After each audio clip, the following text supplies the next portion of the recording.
Welcome to All Things Mac. I'm your host, Jim Fair. Well, if you happen to be a Creative Cloud user, last Wednesday was a hell of a day. I noticed none of the software would work. And when I called Adobe technical support, well, they said, oh yeah, the software should work for an hour or so, even if the network is down. And they're trying to blame my network. Meanwhile, there was a North American-wide outage of their license servers, right? And no, the software didn't work at all. So it says, we can't verify your subscription status.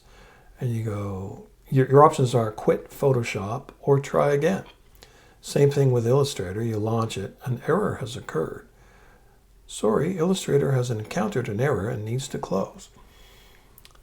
Adobe, this is unacceptable. You can't have no recourse for your users when you have an outage on your license servers.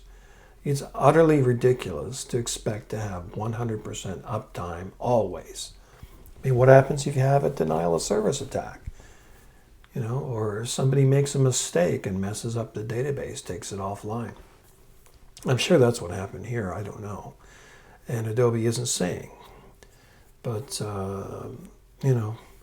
if you're thinking about your dependence upon Adobe, now might be a good time to think about what alternative software packages you might need the next time they have an outage. And, can we do without Adobe altogether? That's another question.